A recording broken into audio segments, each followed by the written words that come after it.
Does your keyboard look like this? Yep, mine too. Let's change that.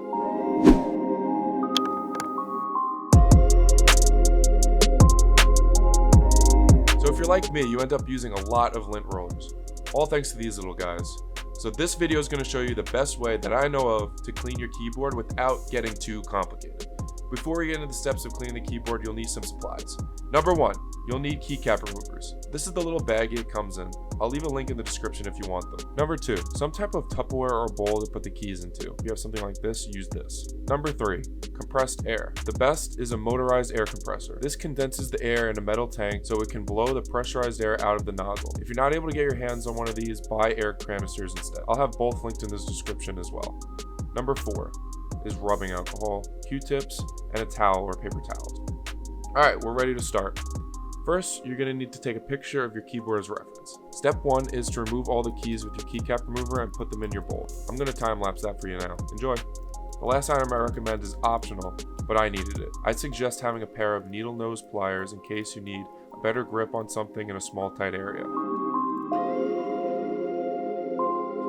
Okay, once all of the keys are off of the switches, you'll probably see the dirt and dust left on your keyboard, except for those with freakish hygiene. As I said before, I haven't cleaned this thing in years, so the buildup is very noticeable. Step 2. This is where the air compressor comes in. I have it set to 150 psi, which is a safe setting, but you can go higher if you want. Just be careful. If you're without any of these bad boys, grab yourself some air canisters and get to work.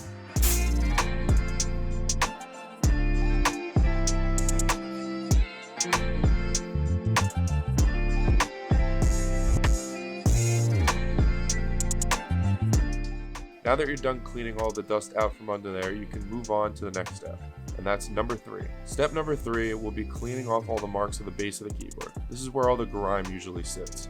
But first, let's give the keys a well-needed bath.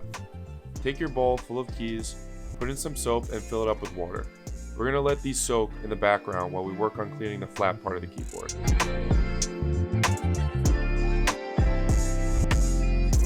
Once you're done filling up the bowl with soap and water, set it aside and get your Q-tips and alcohol ready to start cleaning around the switches. Take your time, make it count. Unless you want to do this process all over again, then by all means don't. I don't know. Just make sure you come back to this video for a good reference.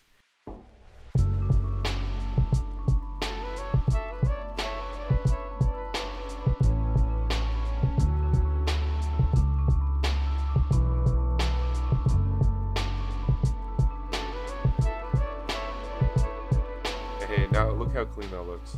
Now that you've done all of that, we can work on the keycaps and get them back on the keyboard. Now, we're up to step number 4, cleaning off the keys with some sort of towel or paper towel.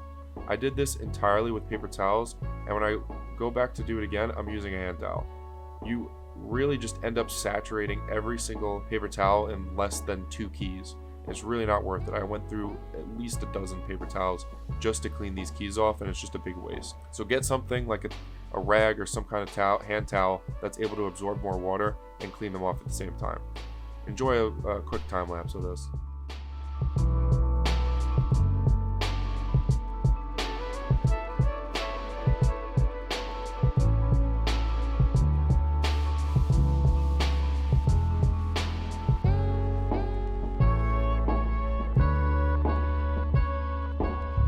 As you can see, there's a lot of dirt that got stripped from the keys. The water is completely cloudy with the dirt swirling around every time I take the key out.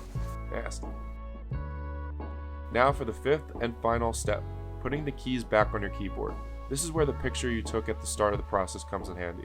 There's obviously keys you'll automatically remember and will be common sense, but making sure all the nuanced keys go in the right spot is what taking the picture is for. There were a couple times it took me longer to figure out even with the picture, so it's definitely worth having.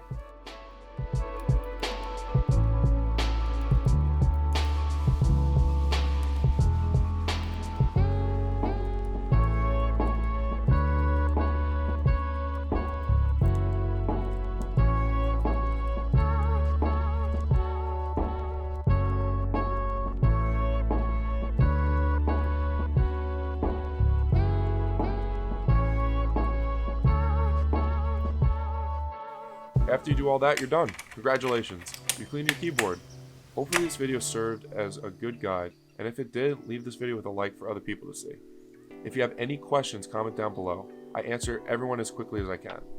I plan on doing a lot more videos with cool products I find, so subscribe.